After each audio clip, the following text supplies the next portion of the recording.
আমরা কিন্তু ডক্টর ইউনূসকে দেখেছি যে সরকার প্রধান হওয়ার আগেও তিনি বিভিন্ন গুরুত্বপূর্ণ সারা বিশ্বব্যাপী যেগুলি গ্লোবাল ইভেন্ট সেগুলিতে তিনি যোগ দিতে গিয়েছেন।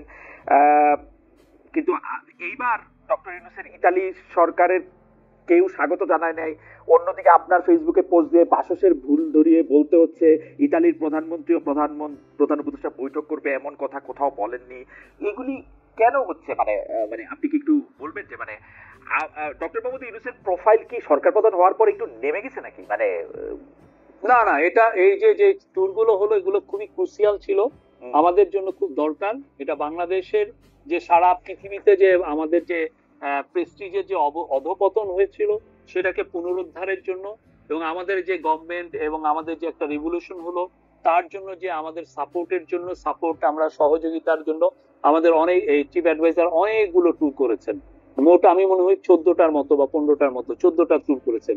এবং এটা আমি বলি যে রাষ্ট্রপ্রধান হিসাবে এটা খুব যে বেশি আমি এটা মনে করি না। আপনি এই যে যত 15 মাসে আপনি নরেন্দ্র মোদী 29টা ট্যুর করেছেন। এই 15 মাসে বিবিসি তো বাংলা তো ব্রিটেনের বিবিসির যিনি যারা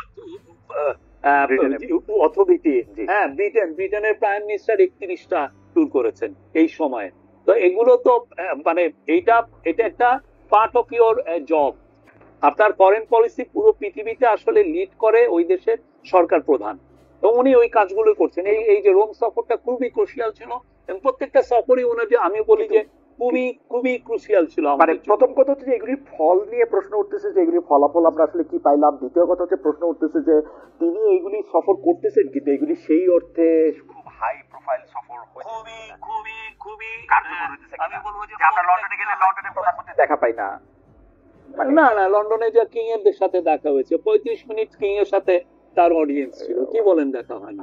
আরো 40-50 জন রুমে থাকা সহ 35 জন। না না, এটা আলাদা। আপনি দয়া করে আপনি বাকিংহাম প্যালেসের সাথে যোগাযোগ করবেন যে ওই দিন উনি যে দেখা করেছেন এটা কি এক্সক্লুসিভ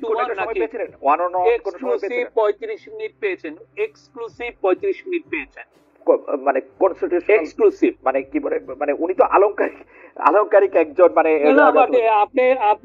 আপনি ট্রাম্পে দেখেন না, ট্রাম্পও যে ওই ওনার সাথে দেখা করেছেন, এটা কি নাকি? আপনি কিং এর একটা অডিয়েন্স পাওয়া খুবই কঠিন একটা বিষয়। ওকে, বাট মানে আপনি মনে করতেছেন যে সফরগুলি করা হয়েছে সেই সফরগুলি খুবই প্রত্যেকটা ইম্পর্টেন্ট, প্রত্যেকটা সফর ইম্পর্টেন্ট ছিল। এবং এই গভর্নমেন্টের এবং এই যে পরিবর্তিত পরিস্থিতির জন্য যেখানে আমাদের দেশকে ইন্টারন্যাশনালি এক ধরনের একটা ক্যাম্পেইন চলছে, আওয়ামী লীগের লোকরা মিলিয়নস ডলার তারা ব্যয় করছে এই গভর্নমেন্টকে দেখাতে যে এটা একটা তালেবান গভর্নমেন্ট, এই প্রফেসর ইউনূস একটা চিফ তালেবান হয়ে গেছেন, আমরা সবাই তালেবান।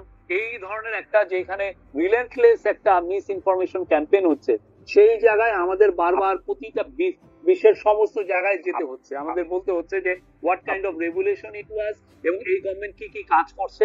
আমরা ফরেন ইনভেস্টর আনতে চাচ্ছি, আমরা যেই সমস্ত জায়গায় চিফ অ্যাডভাইজারের ফোকাস দিচ্ছেন সেই বিষয়ে প্রত্যেকটা বিষয়ে আমরা চিফ অ্যাডভাইজার কথা বলছে। আপনারাও কি লবিস্ট নিয়োগ করেছেন বা করছেন? আপনাদের বক্তব্য কোথায় আপনি দেখেছেন লবি? না, আমি জানতে চাইছি। আপনি দেখেন, আপনি বলেন আমরা লবিস্ট নিয়োগ করেছি কিনা। আমি আপনার কাছে জানতে চাইছি, মানে সরল প্রশ্ন। না আপনি কারণ হচ্ছে কি, প্রশ্নটা কোথেকে আসছে আমি বলি। জামায়াতে ইসলামের একজন লন্ডনের নেতা জনাব আবু বকর উনি বলেছেন যে শেখ হাসিনাকে ক্ষমতা থেকে উৎখাত করার জন্য ডক্টর মোহাম্মদ ইউনূস আগে থেকেই লবিস্ট নিয়োগ করেছিলেন, এবং তার জন্য যে টাকা পয়সা ব্যয় করেছেন তারও একটা তিনি বর্ণনা দিয়েছিলেন। আমরা এটা নিয়ে তো সত্য মিথ্যা জানি না, প্রশ্ন করছি যে আমি ওনাকে ফোন দিয়েছিলাম, আমি বললাম যে আপনি যে এত বড় একটা যাহা মিথ্যা কথা বললেন এটার একটা আপনি দিবেন। উনি বললেন যে বাংলাদেশি পত্রিকা যারা এটা ছেপেছে প্রত্যেককে উনি রিজয়েন্ডার পাঠাবেন। মানে এটা একটা ডাহা মিথ্যা ছিল। মুখে বলেছেন, মুখেই তিনি ডাহা মিথ্যা কথা বলেছেন। হ্যাঁ, উনি এটা ডাহা মিথ্যা কথা বলেছেন।